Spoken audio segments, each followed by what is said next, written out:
Balikan po natin si Ched Commissioner Popoy de Vera. Commissioner, good morning. Smoking daw. Pinagalitan ng NMD eh. Commissioner. Good morning. Yan, ayun. Good morning po. Eto, Yes. siyempre alam natin tutol po yung mga economic manager ng administrasyon dito sa free college tuition law dahil hindi raw ito kayang pondohan ng gobyerno. So tama ho ba yung computation ni Deputy Executive Secretary Guevara na nasa 16 billion pesos yung kailangan kada taon? Manageable po ba ito, Commissioner? Oo, actually, yung figure na yan ay galing sa computation na ginawa namin sa CHED, no? Kasi Opo. kami naghahanap ng win-win solution dahil naintindihan namin ang agam-agam ng economic managers na sabi 100 billion daw ang kailangan. Opo. At syempre gusto natin ipagpatuloy ang legacy ng Pangulong Duterte. Kaya ang ginawa namin ay nag-crunch kami ng numbers at lumabas sa computation ng CHED na ang kailangan para sa apat na component ng batas ay 34.1 billion lang. Yung pangkalahatan na yan, no? Ngayon, kung i-stagger mo yung implementasyon ng apat na bahagi across the next 5 years, ang kailangan lang ngayong unang taon para i-cover yung libreng tuition at miscellaneous sa lahat ng state universities at colleges at libreng tuition and miscellaneous doon sa 16 na local government-created universities and colleges na pumasa na sa standards ng CHED ay 16.8 billion ang kailangan. So doon nanggaling yung datos na in-announce ni Deputy Executive Secretary. Universal access ho ba ang pinapangako ng batas? Ibig sabihin, lahat ho ng state universities and colleges po makikinabang dyan, Commissioner?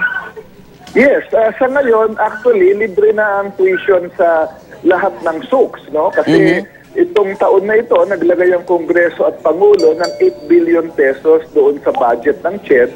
So sa ngayon, yung mga university na nagbukas nung June, libre na ang mga bata. Yung mga universities na magbubukas ngayong Agosto, libre na rin ang tuition.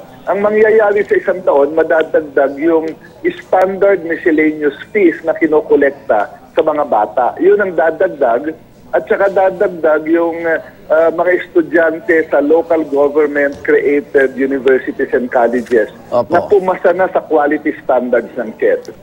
Pero may provision din po yung batas, di ho ba, na yung kaya naman magbayad, magbayad. Paano po yung magiging sistema, Commissioner?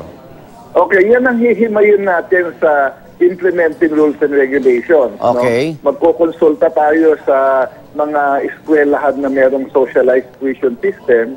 Titignan natin kung anong magandang paraan para ito'y isulat para ma-implement. No? Sa ngayon, wala pang klarong proseso dyan. No? Gagawin pa lang natin yan.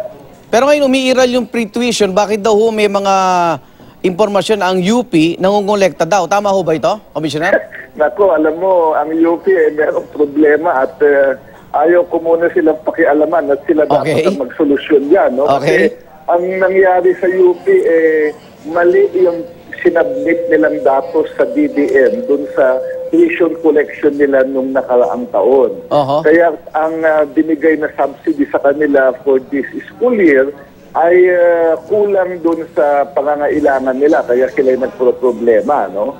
Ang ginawa natin sa mga ibang state universities and colleges na may ganyang problema din, sinabihan natin sila na gamitin muna nila yung kanilang internally generated money para punuan yung kulang. Kasi minonitor natin yan, sa ngayon, merong mga 10 SUCs na nag-underreport ng kanilang tuition income. Pero lahat sila ay ginamit lang yung kanilang internally generated funds para punuan yung kulang. Libre pa rin yung mga estudyante nila. No? So dapat ganyan lang gawin ng UP. Okay. Pero ito naman, yung General Appropriations Act, no, 2018, na napansin na binabaan kayo ng 30% sa budget, ang CHED. Paano ito ma-apektuhan yung operation nyo? Tama ba? Hindi binabaan kasi yung 8 billion nung isang taon na nilagay sa yung 8 billion na nilagay sa 2017 budget ng CHED, hindi naglagay ng 8 billion sa 2018 budget. Kaya mukhang lumiit ang total budget.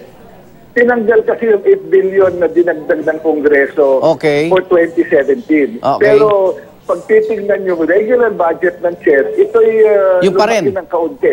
Lumaki ng kaunti pa. Kaunting-kaunti. Okay. Mahirap naman maapektuhan pa yung operation nyo, Commissioner. Salamat po. Hindi naman. Okay, magandang umaga sa iyo, Igan. Ingat po. Chan Commissioner Popoy de Vera.